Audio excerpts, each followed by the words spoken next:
Hi, welcome to Crazy4Carz082609. I'm your host, Steve Gray, and this week we're coming to you from just outside of Townsend, Delaware.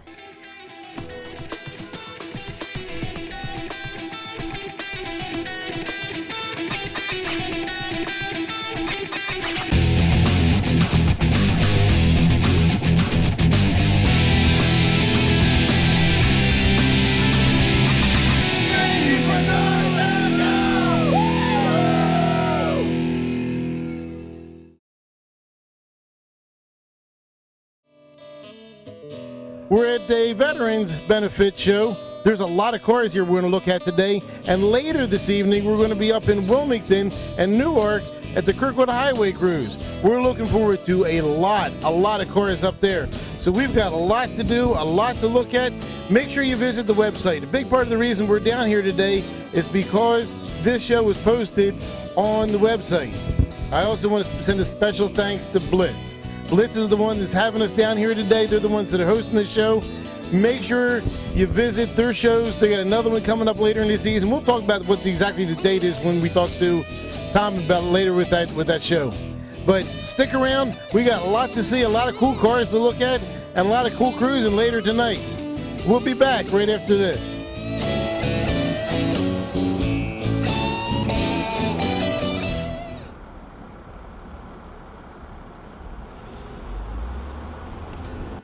Well, the first car we're going to look at today is a Mopar. How funny is that? Me, a Mopar guy. I've got the people here that are with the car. I'm going to let them introduce themselves.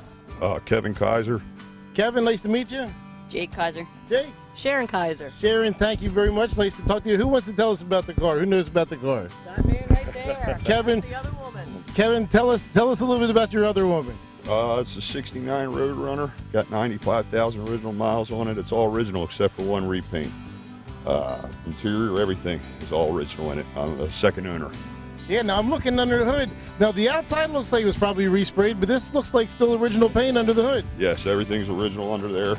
Interior's all original, still in it. Motor's still original, hasn't even been touched.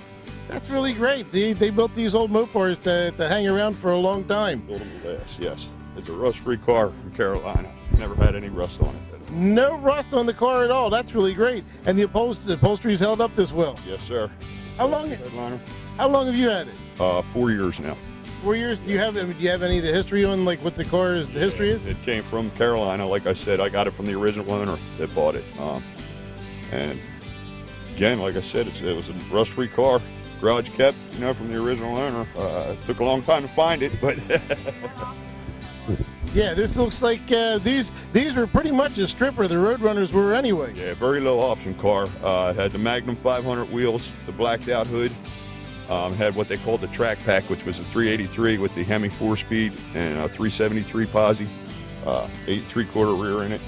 And now I didn't look out back. There was a finish panel that was an option on the Roadrunners too, right? That was on the GTX. That was just on the GTX. Okay. The Roadrunner was stripped down. It was made to go as fast as it could in a straight line. That's it.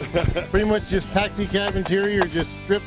That's it. Just make it go fast. That's it. Well, Kevin, thank you very much, and thank you for both of you for talking to us about the car today. It's great to have you out. Thanks for taking a minute with us. Thanks.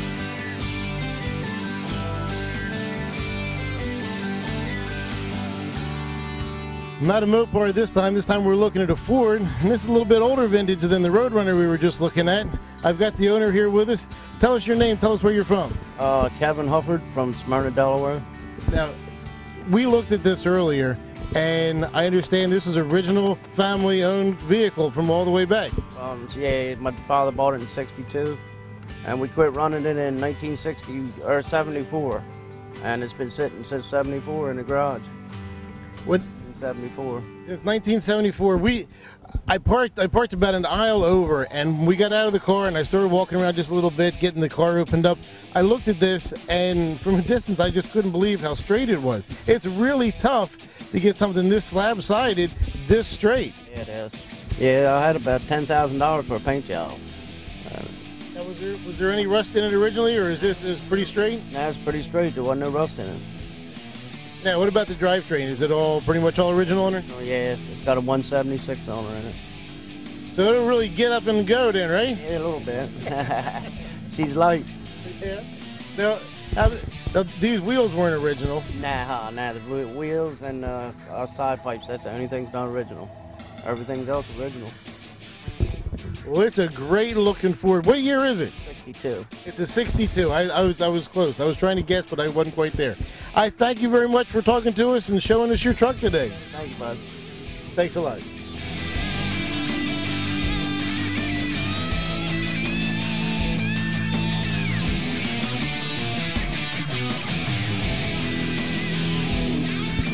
Well, we've looked at a Mopar, we looked at a Ford, now we're over with a GM product. Tell us a little bit about your Buick and tell us who you are and where you're from. Of course, I know who you are. We're from up home, but nobody else does. My name's Scott Simpson. I'm from Newcastle, Delaware. It's a 72 Buick Skylark convertible. It's basically stock 350. It's had exhaust added to it. Recently did new paint, new interior, put wider wheels on the back of it. And other than just little detail items, added a rear spoiler and a hood tack for looks. And everybody seems to like it. I like it a lot. I'm glad you kept with the Skylark and kept it like what it is instead of just making it a Grand Sport clone like so many are done with these. I had no interest in making a clone at all. That's great. I was not going to do that.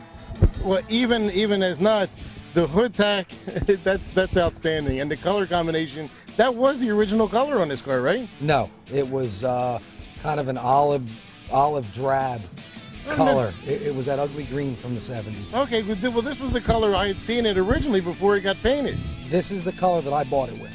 Okay. So the owner who I bought it from, the owner before them probably had it painted up. It's a great combination for this car. I like it. That's why I left it this combination. Now, the Magnum 500s, these are very similar to the Chrysler wheels. Is that right? They are. They're similar, but there is a little difference to them. I got these from Wheel Vintiques, and it takes about 6 months to wait to get a set of these. Wow, that's a lot of weight for those wheels. Scott, thank you very much for talking to us about the car today. Thank you.